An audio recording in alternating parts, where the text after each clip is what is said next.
يا مساء الجمال، بدأت يومي النهاردة بصديقي الصدوق كوباية الشاي المتين، ودعيت دعوتين حلوين كده وقلت يا رب مع شمس النهاردة افتح لنا أبواب الرزق اللي ما يسدهاش حد. يا رب اجعل في قلوبنا نور وفي بيوتنا ستر وفي عيالنا بركة. يا رب ما تجعل فينا شقى ولا محروم، وارزقنا الرضا اللي يخلي القليل في عينينا كتير والصعب سهل بكلمة يا رب. وعملت الكفتة زي ما انتوا شايفين كده، اهي دي بقى اللحظة اللي انا بستناها، لحظة الطشة دي احلى من اي اغنية. الكفتة بدأت بقى تشم النار وريحة الحاتي بدأت تطلع كده من المطبخ. بصوا بقى يا حبايب قلبي، عشان الكفتة ما تكشش منك وتبقى جوسي من جوه، انا مش بقلبها خالص. اول ما تدخل بسيبها تاخد صدمة الاول عشان تحبس العصارة جواها وتبقى طرية زي الملبن، مش ناشفة كأنك بتاكلي كاوتش كده. انا بسويها كده، بحب اسويها فوق الصراحه، يعني مبحبش احطها في الفرن، بديها كده مسحه زيت خفيفه واسيبها تعيش حياتها. وبصوا اللمعه اللي بتطلع دي، شايفين اللمعه اصلا بجد بتبقى حلوه قوي. واول ما تستوي بقى بقوم حاطه حته فحمه والعه في ورقه فويل. دي الصلصه كنت عايزه اعمل كل ست بيت وليها سر. انا بحط رشه بيكنج باودر عشان تفضل ناشفه ومش مكتومه كده. انتم بقى ايه السر اللي بيخلي كفتكم مفيش زيها؟ اكتبولي في الكومنتات. شايفين بقى الجو وحلاوة المغرب كده، والنهاردة بجد كان الجو كله هوا، كان هوا قوي يعني، الجو كان حلو قوي. عايزة ساعة المغربية دي بتسوى الدنيا وما فيها، الشمس وهي بتمشي وبتقول لنا تصبحوا على خير، والجو اللي قلب طراوة ونسمة الهوا اللي ترد الروح. عايزة اسألكم مين زيي بيحب ساعة المغربية دي اكتر من شروق الشمس نفسه؟ بحس ان فيها هدوء وسكينة ما تتوصفش. انتم ايه رأيكم؟ انا فضلت واقفه اصور لكم اللحظه دي عشان تشموا معايا هوا الغروب، الهوا اللي بيطبطب على النفس وبيهدي الدماغ قبل ما ننام ونبدا يوم جديد. اول ما المغرب بيأذن والجو بيبقى هوا كده، بتحبوا اللي تعملوا ايه؟ تقعدوا في البلكونه ولا تشغلوا بخور ولا بتدخلوا تناموا على طول؟ ودخلت بقى شغلت الغساله زي ما انتوا شايفين كده. قعدت قلت بقى ما اشغل بقى الغساله كده، اكيد جوزي لازم يتعشى طبعا. انا اعمل له احلى عشوائيه بقى النهارده، بجد عشوائيه كده ولا في الخيال. شغلت الغساله زي ما انتوا شايفين كده ودورت على غسيل لحد ما اعمل العجينه وتخمر. انا قلت اخلصها عشان تخلص مع الاكل كده واليوم يمشي مية مية. عايزه اسالكم بقى مين زيي بيحس براحه نفسيه اول ما يسمع صوت الغساله وهي بتعصر؟ بحس ان الهدوم هي اللي بتتعصر والله. سيبنا بقى الغسالة كده تعيش حياتها، وجينا احنا بقى قلت اما اعمل العجينة بتاعة البيتزا طبعا. بصوا بقى العجينة وجمالها. بدأت احط المكونات وحبة خميرة صغيرين لاني عملتها قبل كده، ولقيت الخميرة كان باينة في طعم البيتزا، وقمت سايبة كده العجينة ترتاح. سر البيتزا الناجحة انك تدلعكيها كده وعجنيها بضمير وتسيبها تخمر في مكان دافي بهدوء كده.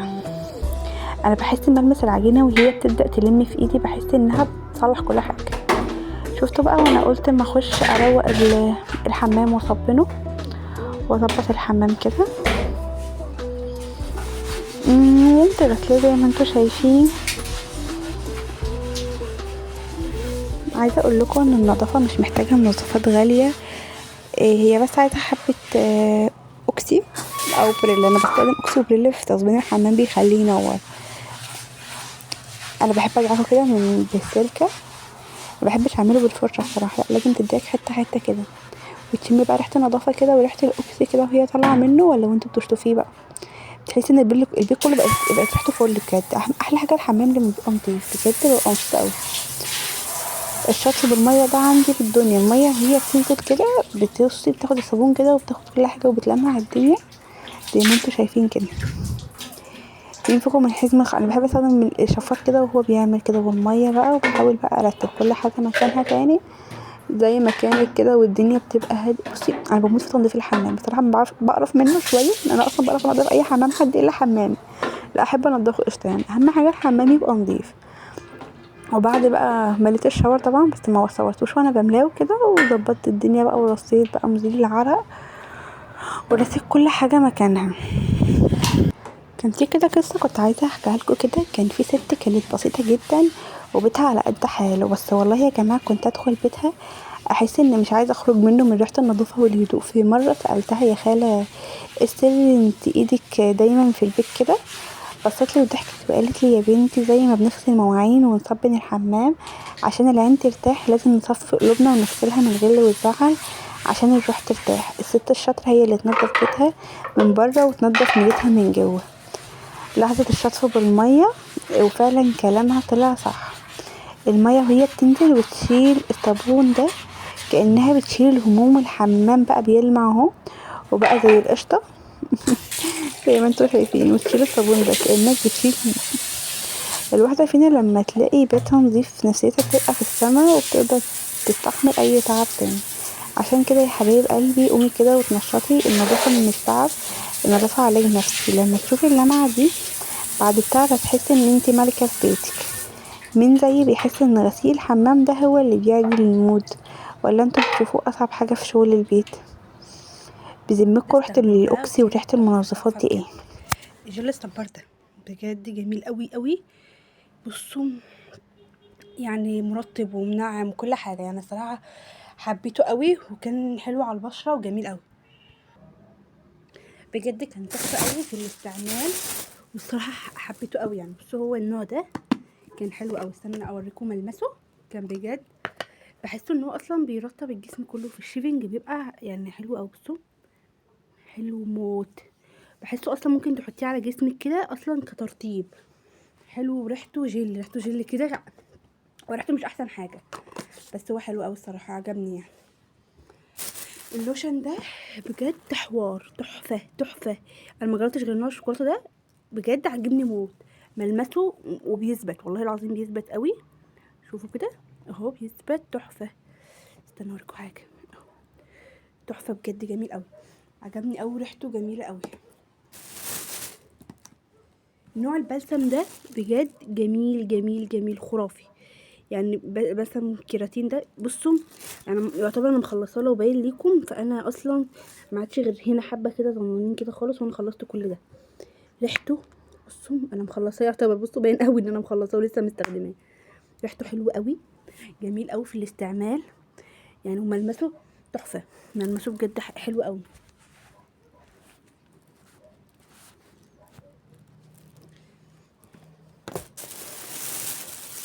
نوع الشاور ده، هو الشاور ده حلو كل حاجه يعني، هو حلو مش وحش، بس الصراحه ما عجبنيش ريحته. في ناس ممكن في بنات حبت ريحته، حاسه ان في روايح احلى منه، بس هو الصراحه ما عجبنيش ريحته خالص. يعني لا لا لا بجد لا ريحته.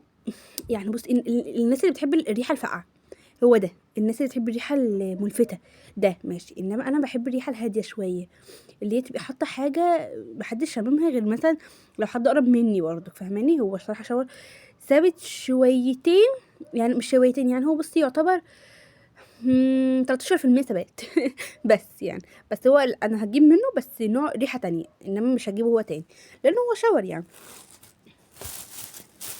الحمام الكريم ده يعني حلو، هو حلو قوي الصراحه جميل وبيرطب وكل حاجه يعني. بس حاسه انا مش هعيده تاني، يعني حاسه انا مش هجيبه تاني، لا حاسه ان في نوع انواع احلى نزلت، فلو خلص مني لو خلصت او انا هجيب النوع التاني ومش هستخدمه مش حاساه. يعني يعتبر انا اصلا بحاله مش حابه الصراحه، مش حاباه، او انا مش من النوع اللي بعمل حمام كريم كتير، فانا مش حابه خالص. اكتر حاجه بقى بحبها موت يعني البتاع ده، يعني دون تشيز كيك تحفه. يعني بصي بقى إيه، لو عروسه هتجيبيه تحفه، لو بنت عاديه هتجيبيه برضو جميل قوي. إيه ريحته تشيز كيك كده وبتبقى ثابته موت، ثابت بقى 30% قدام. يعني خدي صورته لو عايزه تجيبيه بجد ريحته خرافه تحفه قوي بجد جميل قوي بجد. بس هوريكم بقى اللي انا وريته لكم حالا. النوع ده تحفه قوي، ده جيبيه برضو حلو. الحمام الكريم ده برضو حلو يعني، حلو لا حلو الصراحه. ده بقى بصوا انا بموت فيه يعني الصراحه بقى، يعني دي مش اول ازازه، التالت ازازه يعتبر جبتها وبجد بحبه قوي. الشاور ده يعني هجيبه بس ريحه تانية، ده حلو تعملي بشيفنج. انا صراحه لما باجي اعمل بديكير رجلي بستخدمه برضو كمرطب، واللي هو لما باجي بقشر بيه صراحه يعني. لا بحبه صراحه، وبحس ان الجلد كده بيبقى طري، لا ما بيرطب يعني، حلو هو صراحه حلو، بس مش بيقعد قوي يعني، مش بيقعد قوي في الترتيب قوي يعني، بس صراحه تحفه يعني. لو عايزين تاني حاجات اقول لكم حاجات جبتها ومش ما تجيبوهاش تاني قولوا وانا اقول لكم عليها. وفي حاجات لسه جبتها وتحفه يعني، انا حباها قوي الصراحه، حاجات تانية احلى من كده بكتير يعني. فلو عايزين تعرفوا قولوا لي وانا اقول لكم. اكمل السلسله دي ولا بلاش؟ الصلصه صغيرين. دلوقتي بقى مرحلة الفن التشكيلي، بنوزع الصلصة كده وبنظبطها. انا بحب اعمل الصلصه كده، هي ما انا اصلا عامله كميه صغيره جدا، كنت بجرب بس في بيتزا صغنونه كده، بس الصراحه كانت طالعه تحفه، كان طعمها فظيع. حطيت معلقتين صلصه وحبيت توابل من بتاعه البيتزا، وزي ما انتم كمان شايفين بسخنها بس يعتبر هي كده صلصه جاهزه اصلا يعني، بس بجد كانت فظيعه. بس بعد ما عملتها قلت يا ريتني كنت زودت معلقتين صلصه كمان، وبحط معلقه كاتشب كده وبقلب وبصوا بتبقى تحفه قوي في الحشو. سمين الصوت بجد خلاص خلصتها بقى، والخميره كانت خمرت زي ما انتوا شايفين كده. بحط المزينات، انا لازم احط المزينات، ما شاء الله طلعت تحفه، ولا بتلزق ولا اي حاجه، واتفردت معايا. مش عارفه افردها معايا لان انا ماسكه بالكاميرا في ايد التانية، فهقفل الكاميرا وبعدين افردها واجيلكوا تاني. زي ما انتوا شايفين كده فردتها، وهعملها بقى بالشوكه عشان المره اللي فاتت برضه نسيتها ونفشت، فقلت لا المره دي برضه لازم اتعلم من اخطائي برضه يا ناس. ففردتها بالشوكه وقعدت اعملها كده بقى، وحطيت الجبن وحطيت سوسيس وحطيت كان عندي ميكس جبن، بس المره الجايه هجيب جبنه موزاريلا وحطيتها بقى. وبعدين بقى بدات قلت اما احطها بقى في الفرن. المنظر كان تحفه بجد، الواحده انا عايزه اعملها تاني، كنت بحبها بموت فيها، اسهل حاجه بجد واطعم حاجه كده. حطيتها بقى في الفرن استوت من تحت، وبعدين بقى اتحمرت من فوق زي ما انتوا شايفين كده. وقعدت بقى نضفت المطبخ قبل ما البيتزا طبعا اتعملت، والصلصه بقى كانت ريحتها ملك البيت. بجد بجد بجد كانت اكله تحفه. اللهم صل على النبي. شفتم شايفين اللون بدأ بصوا يعمل ازاي؟ خلاص يعني هي كده تعتبر اصلا خلصت، قلت بقى محمر الوش بس. وصراحه نسيت احط فلفل وشطه، بس كان طعمها تحفه، مش محتاج الصراحه يعني. بس المره الجايه برضو هحطها، هوريكم المره الجايه هتطلع النتيجه ايه. كده بقى كانت خلصت وشلتها، قلت بقى اما اقطعها بقى بالقطعه بتاعتي طبعا. بجد بسم الله ما شاء الله كانت تحفه قوي وكانت عجباني، والجبنه كانت بتشد كده. قولوا لي بقى في الكومنتات ايه اكتر فقره عجبتكم في فيديو النهارده. باي باي.